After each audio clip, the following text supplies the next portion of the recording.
வணக்கம். இன்றைக்கி நம்ம பார்க்க போகிற சமையல் ஒரு 2 வகையான சிக்கன் ரெசிபி தான் பார்க்க போகிறோம். ஃபஸ்ட்டு பார்த்திங்கன்னா ரோட்டு கடையில் கொடுக்குற மாதிரி சிக்கன் சால்னாவும், ரெண்டாவது லெக் பீஸ் போட்டு ஒரு செட்டிநாடு சிக்கன் கிரேவியும் எப்படி செய்யலாங்கிறத பார்க்கலாம். பரோட்டா கடையெல்லாம் கொடுக்குற மாதிரி ஒரு சிக்கன் சால்னா எப்படி செய்யலாங்கிறத பார்க்கலாம். இப்போ ஒரு குக்கர் எடுத்துக்கலாம். குக்கர் சூடானதும் எண்ணெய் தேவையான அளவுக்கு சேர்த்துக்கலாம். எண்ணெய் சூடானதும் பிரியாணி இலை ஒன்று சேர்த்துக்கலாம். சின்னதாக 2 துண்டு பட்டை, ஒரு ஸ்டார் அனீஸு, கொஞ்சமாக கல்பாசி, ஒரு ஏலக்காய், ஒரு 4 கிராம்பு சேர்த்துக்கலாம். ஒரு டீஸ்பூன் போல் சோம்பு சேர்த்துக்கலாம். இதுக்கு வந்து சோம்பு ஃப்ளேவர் தான் நல்லாயிருக்கும். இப்போ இது எல்லாமே நல்லா பொரியட்டும். இதோட கருவேப்பிலையில் கொஞ்சமாக சேர்த்துக்கலாம். கொஞ்சமாக புதினா கொத்தமல்லி சேர்த்துக்கலாம்.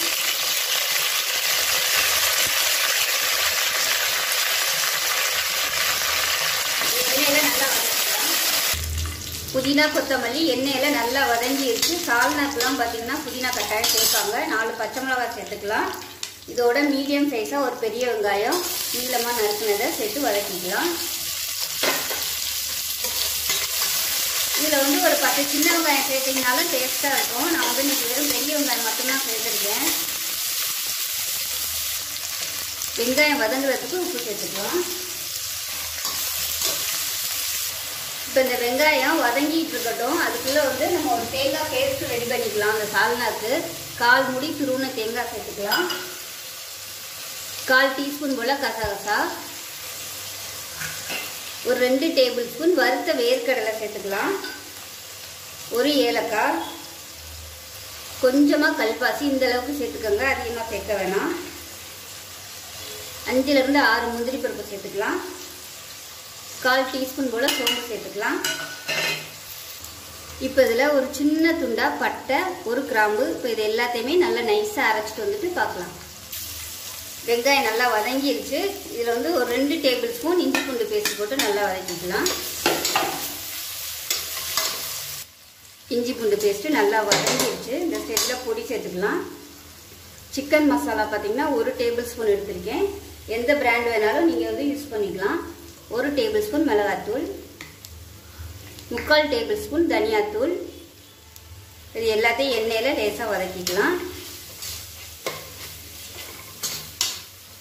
வதக்கி விட்டுட்டு மீடியம் சைஸாக ஒரு 3 தக்காளி வந்து மிக்சியில் அடித்து வச்சுருக்கேன். மெஷரிங் கப்பில் 1 கப் அளவு இருக்கும். இதை சேர்த்துக்கலாம்.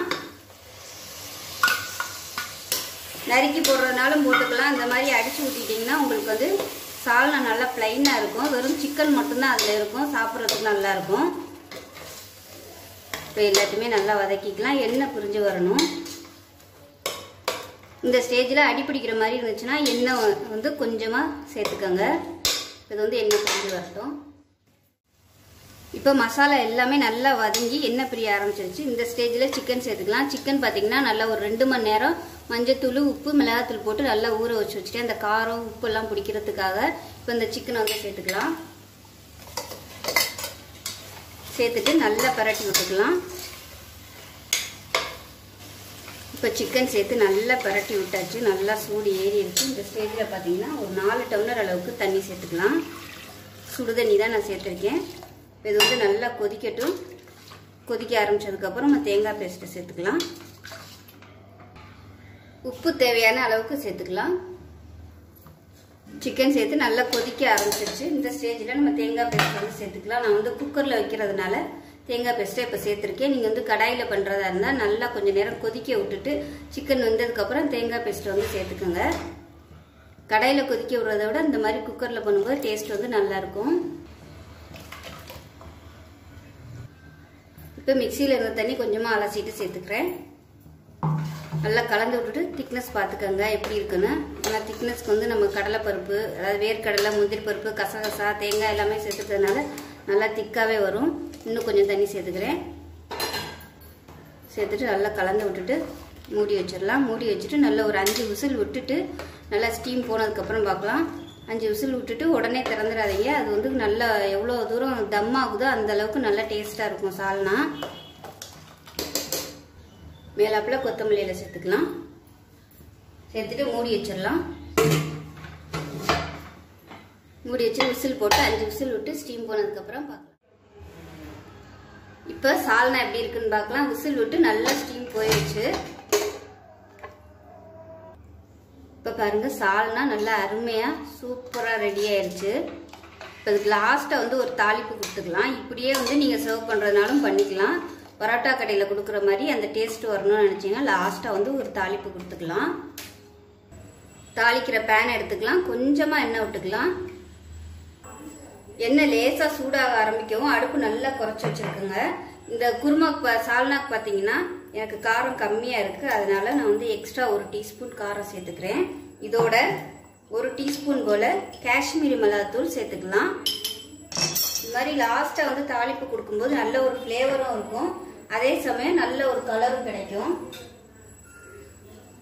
இப்போ இது வந்து மிக்ஸ் பண்ணி விட்டுக்கலாம். ரொம்ப ஹை ஃப்ளேமில் இருந்துச்சுன்னா உங்களுக்கு தீஞ்சு போயிடும். அதனால லேசாக சூடு ஏற ஆரம்பிக்கையில் அடுப்பு நல்லா குறைச்சி வச்சுக்கோங்க. குறைச்சி வச்சுட்டு கருவேப்பிலை சேர்த்துக்கலாம். நல்லா நிறைய கருவேப்பிலையாக சேர்த்துக்கோங்க. இப்போ இந்த தாளிப்பு வந்து இதில் சேர்த்துக்கலாம். நான் வந்து இதில் எண்ணெய் நிறைய சேர்த்ததுனால இதில் கம்மியாக தான் சேர்த்துருக்கேன். அவ்வளோதான். அருமையான பரோட்டா கடையில் கொடுக்குற மாதிரியே சால்னா நம்ம வீட்டிலே ரெடி பண்ணிட்டோம். இது ஆறுச்சுன்னா வந்து உங்களுக்கு கரெக்டாக வந்துடும். இப்போ சூடாக இருக்கிறதுனால கொஞ்சம் திக்காக இருக்குது. அவ்வளோதான். நல்லா மிக்ஸ் பண்ணி விட்டுடலாம்.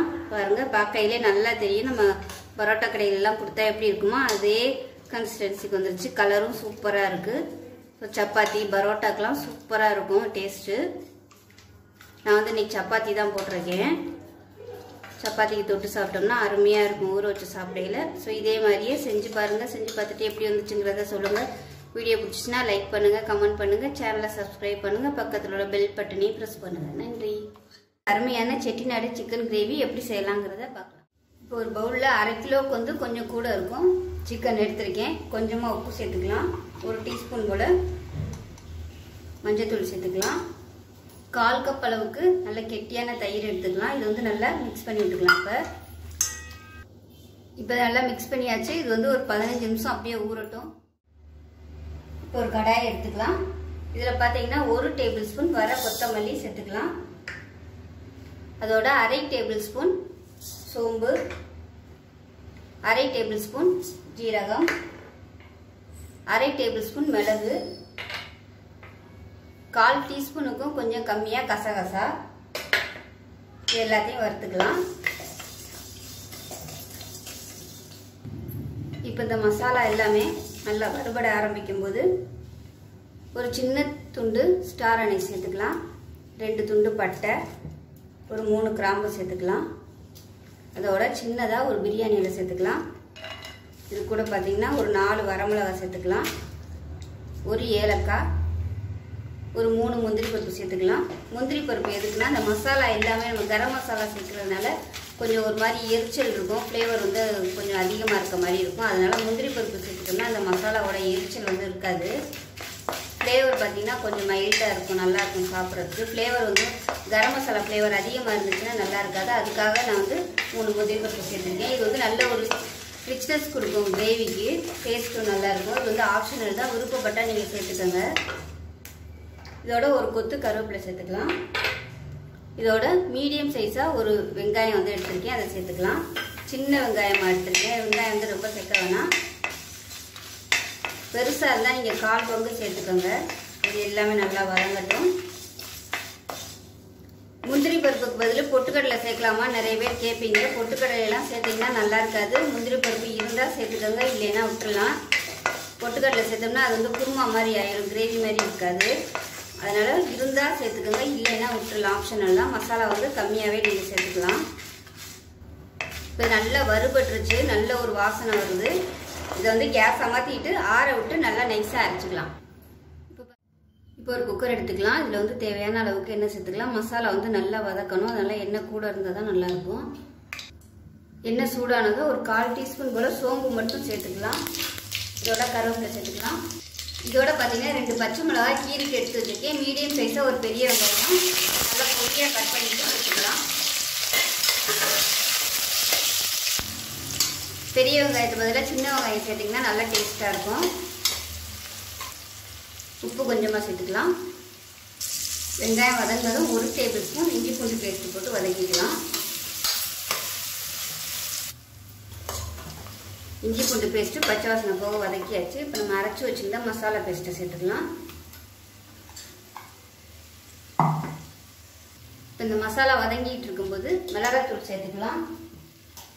காரத்துக்கு தகுந்த மாதிரி சேர்த்துக்கோங்க. நான் வந்து 1 டேபிள் ஸ்பூன் சேர்த்துருக்கேன். மசாலா வதக்கும் போதும் மிளகாத்தூள் சேர்த்துருக்கோம். அதனால் பார்த்துக்கிட்டு உங்களோட காரத்துக்கு தகுந்த மாதிரி சேர்த்துக்கோங்க. இப்போ இதுவும் நல்லா எண்ணெய் பிரிஞ்சு வரட்டும். மசாலா அடிப்பிடிக்கிற மாதிரி இருந்துச்சுன்னா கொஞ்சமாக எண்ணெய் சேர்த்துக்கலாம். மசாலா நல்லா வதங்கி எண்ணெய் பிரிய ஆரம்பிக்குது. இதில் மீடியம் சைஸாக 3 தக்காளி மெஷரிங் கப்பில் 1 கப்பு இருக்கும். மிக்சியில் போட்டு அடித்து வச்சுருக்கேன். இந்த தக்காளி பியூரி அதை சேர்த்துக்கலாம். இதுவும் நல்லா வதங்கி எண்ணெய் பிரிஞ்சு வரட்டும். இப்போ இந்த மசாலாவுக்கு தேவையான உப்பு சேர்த்துக்கலாம். சிக்கன் உப்பு போட்டு ஊற வச்சுருக்கோம். அதனால் இதில் கம்மியாக சேர்த்துக்கோங்க. இதில் கொஞ்சமாக மஞ்சள் சேர்த்துக்கலாம். இப்போ எல்லா மசாலாவும் நல்லா வதங்கி எண்ணெயெல்லாம் விட ஆரம்பிச்சிருச்சு. இந்த ஸ்டேஜில் நம்ம ஊற வச்ச சிக்கனை சேர்த்துக்கலாம்.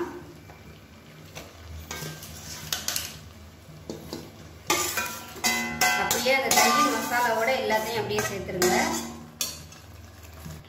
இப்போ இதில் மிக்சியில் இருந்த தண்ணி கொஞ்சமாக சேர்க்குறேன். வந்து நல்லா பரட்டி விட்டுக்கலாம். இந்த சிக்கன் வந்து நல்லா சூடு ஏறணும் அந்த மசாலாவோட.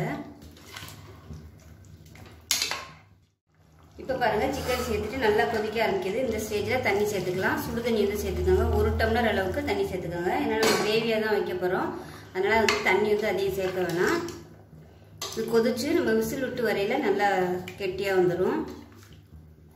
உங்களுக்கு நல்லா பரட்டல் மாதிரி வேணும் அப்படின்னு நினச்சிங்கன்னா தண்ணி வந்து கம்மியாக ஊற்றிக்கோங்க. அவ்வளோதான். இப்போ வந்து உப்பு செக் பண்ணி பார்த்துட்டு உப்பு சேர்த்துக்கலாம். இப்போ கொத்தமல்லி இலை சேர்த்துடலாம். இப்போ அதை மூடி வச்சுட்டு நல்லா ஒரு 3 விசில் விட்டுட்டு ஸ்டீம் போனதுக்கப்புறம் பார்க்கலாம். இப்போ நம்மளோட செட்டிநாடு சிக்கன் கிரேவி எப்படி இருக்குன்னு பார்க்கலாம். நல்லா ஸ்டீம் போனதுக்கப்புறம் ஓப்பன் பண்ணுங்க. இப்போ பாருங்கள் கிரேவி சூப்பராக ரெடி ஆயிடுச்சு. நல்லா கமகமன் வாசனையாக இருக்கும். இட்லி, தோசை, சப்பாத்தி, பரோட்டா எல்லாத்துக்குமே தொட்டு சாப்பிட்லாம். அருமையான இந்த சிக்கன் கிரேவியை நீங்களும் செஞ்சு பாருங்கள். செஞ்சு பார்த்துட்டு எப்படி வந்துச்சுன்றதை சொல்லுங்கள். வீடியோ பிடிச்சிச்சுன்னா லைக் பண்ணுங்கள், கமெண்ட் பண்ணுங்கள், சேனலை சப்ஸ்கிரைப் பண்ணுங்கள், பக்கத்தில் உள்ள பெல் பட்டனையும் ப்ரெஸ் பண்ணுங்கள். நன்றி.